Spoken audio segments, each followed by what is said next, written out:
Mga murang paninda, kabilang ang 29 pesos kada kilo ng bigas ang pinilahan sa isang Kadiwa outlet sa Malate, Maynila. Kumustahin natin ang bentahan doon sa unang balita live ni EJ Gomez. EJ? Susan, nandito nga tayo ngayon sa isa sa mga Kadiwa outlet ng Department of Agriculture dito sa Bureau of Plant Industry sa Malate, Maynila, kung saan maaring makapamili ang ating mga kababayan ng prutas, gulay, condiments at ilang frozen goods sa mas murang halaga. Ang bigas nga pwedeng mabili sa 29 pesos ang kada kilo. Alas 2 pa lang ng madaling araw, nagbaba na ng mga supply ng iba't ibang agriculture items ang mga contracted distributor at cooperative dito sa Kadiwa Outlet sa Malate, Maynila. Ang gulay po natin ay nanggagaling po sa Nueva Ecija. At yung iba po naman na hindi kaya itanim sa atin, katulad ng mga highlands, ay nanggagaling po ng Benguet at saka po Nueva Vizcaya. Madalas daw mabilis maubos sa mga highland o Baguio vegetables gaya ng kamatis, patatas at cauliflower.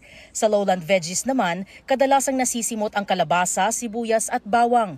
Mayroong 29 pesos na kada kilo ng bigas dito, pero limitado raw sa ngayon ang pwedeng makabili ng kada mamimili. Dati po 5 kilo, pagka po marami yung binibigay nila. Pagka po kakaunti naman yung supply, 3 kilo lang po. May mga prutas gaya ng saging na saba, melon, paoblong na pakwan at honeydew. May ilang root crops din tulad ng gabi, kamote, carrots at patatas. Sa spices naman, maraming pagpipilian. Siyempre may bawang at sibuyas. Meron ding turmeric at luya na aabot sa 300 pesos ang kada kilo sa mga karaniwang palengke. Dito, 210 pesos lang. May asin din na 25 pesos lang ang kada kilo. Ang kada 1/4 ng brown sugar naman, nasa 20 pesos lang. 6 pesos at 70 centavos naman ang kada piraso ng medium size na itlog, habang ang pulang itlog, 15 pesos ang isa.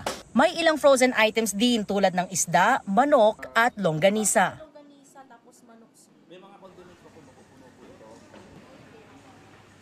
Susan, yung dun lang sa binibentang bigas para sa ngayong araw, prioridad daw bentahan ang mga PWD, senior citizen, solo parents at 4-piece beneficiaries. Pero hanggat may supply, pwede pa rin naman daw bentahan ng mga ordinaryong mamimili.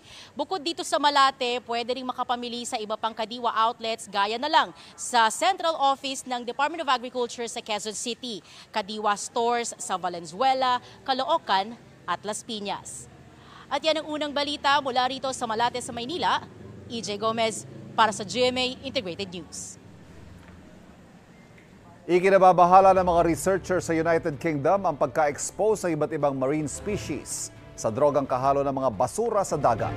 Nakitaan daw ng cocaine, methamphetamine at ecstasy ang mga alimango, talaba, seaweed at uod. Patuloy na pinag-aaralan ng mga scientists sa mga sample ng tubig matapos tumaas din ang bilang ng mga taong nagkakasakit pagkatapos lumangoy. Noong 2021, umamin ng isang kumpanya na responsable sa pag-treat ng tubig at basura sa mahigit 50 offenses sa pagtapon ng iligal na basura.